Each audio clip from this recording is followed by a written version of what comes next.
Her ankommer vi til Galera, hvor der står en bus klar på kajen. En bus. Ja, en jeepney. En mellemform imellem en jeep og en bus. Meget festligt udsmykket. Hvis man kommer over, skal man nok få stiftet bekendtskab med den type køretøjer.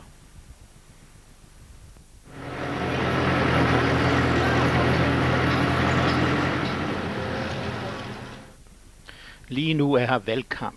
Som man kan se, er der plakater overalt.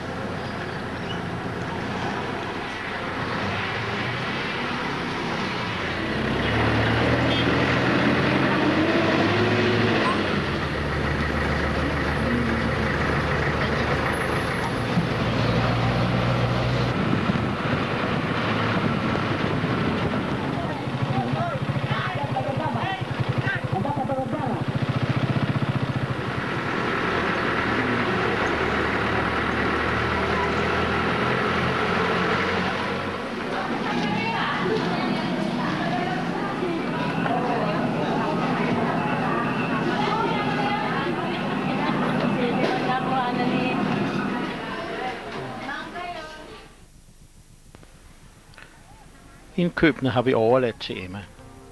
Hun er til daglig husmor for den række bungalows, vi bor i. Så indkøbet er i gode hænder.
Vi er kørt fra Galera, kommet ind igennem store skovområder og landbrugsområder på de flade sletter inde på Mindoros midte.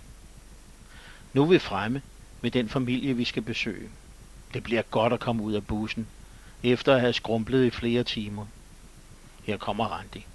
Hun får en hjælpende hånd, men vil selv, som sædvanligt. Så kommer den store prøve. Kan vi komme over sådan en bro her, der bare består af en træstamme? De lokale kan sagtens, men Randi, kan hun? Ja, hun vil selv. Op. Ganske forsigtigt. Trin efter trin. Kun en fod ad gangen. Og så støtter hun sig godt til de håndlister, der er. Det er lidt en prøve for hende, men hun klarer den meget fint.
Hello, kamu alisin mo kamay mo. Pinanas.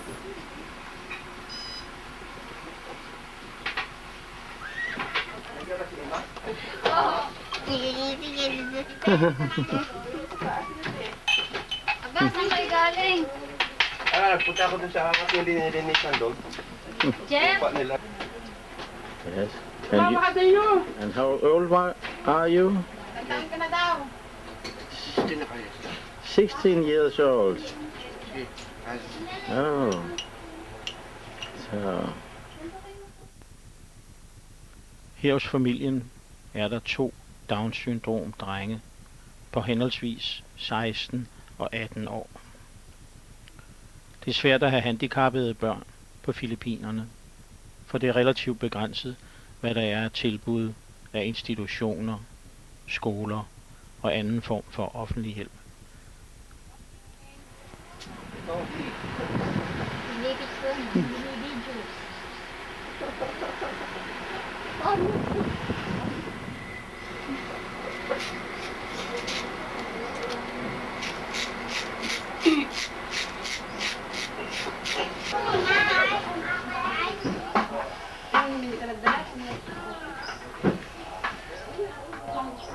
Efter at have drukket kaffe, cola, fået lidt at spise, snakker vi om vores fælles problemer.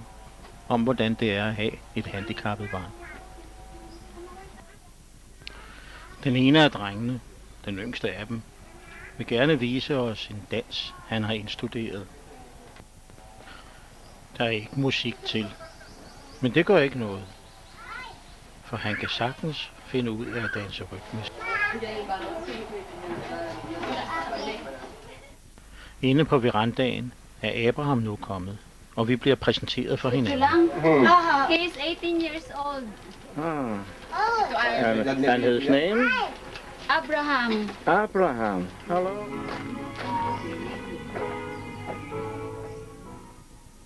Så er det tid til at komme afsted. Ud til den lille bjergsø, vi skal bade i. Denne gang er Randi meget hurtigere til at gå på broen.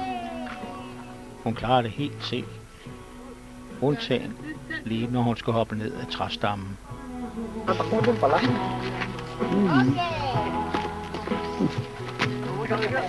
Oo. Ay, may kasi ikaw ang guide. Eh, sa akin, hindi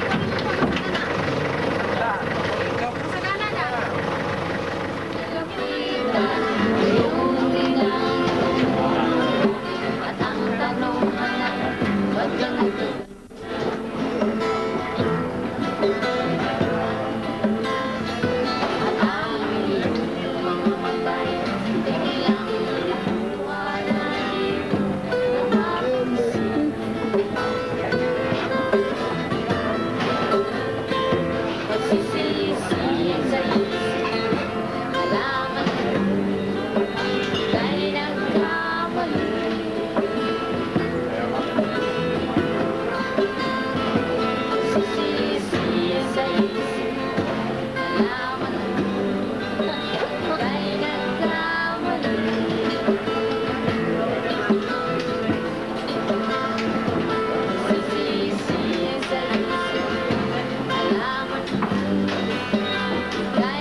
Ligesom vi alle sammen er kommet ud af bussen, begynder det at styrtregne.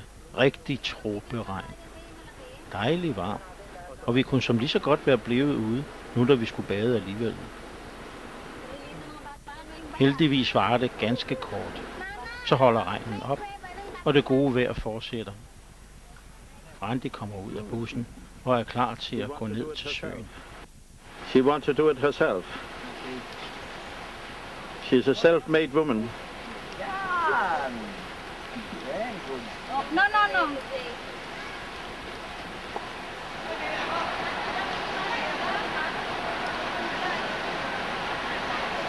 Kaya na kaya? Kaya yan.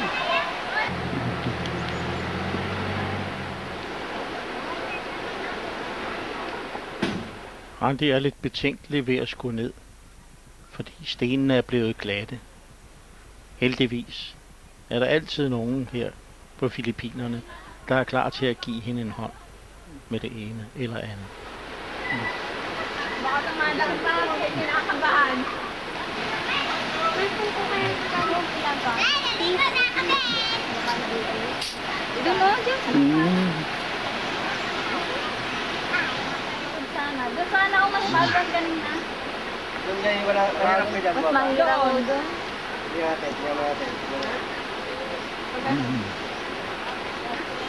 Ano dyan mo ba? Kaya naman natin.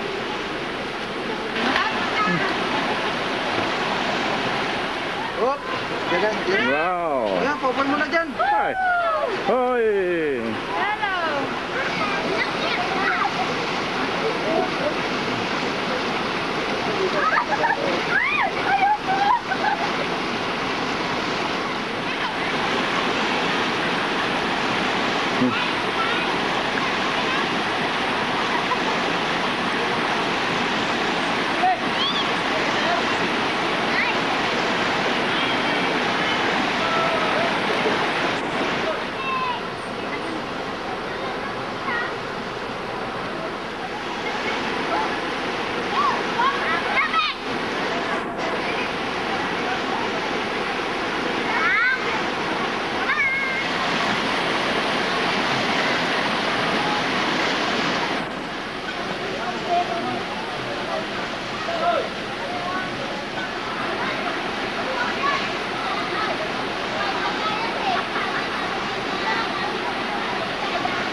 Ay, Nini, kinukulang ka ng video.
Lumal tubig.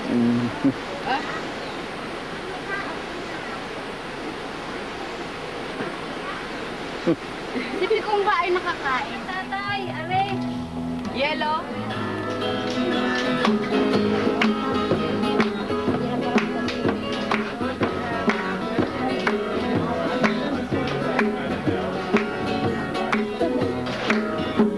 Mahirap talaga magrelasyon ng iba. Hindi mo mabisita kahit okay sa kanya. Mahirap, oh, mahirap talaga maghanap na lang kaya ng iba. Ngunit kapag aking nakita ang kanyang mga mata,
jo blive ved. Blive ved med at lytte. Blive ved med at opleve. Blive ved med at være i det her dejlige land med så mange søde og rare mennesker omkring os. Men desværre, på et eller andet tidspunkt slutter ferien, og så skal vi hjem til Danmark. Jeg tror, at vi alle sammen efterlader et stykke af vores sjæl herude. Drømmer om at komme herud igen, helst meget snart. Bye-bye.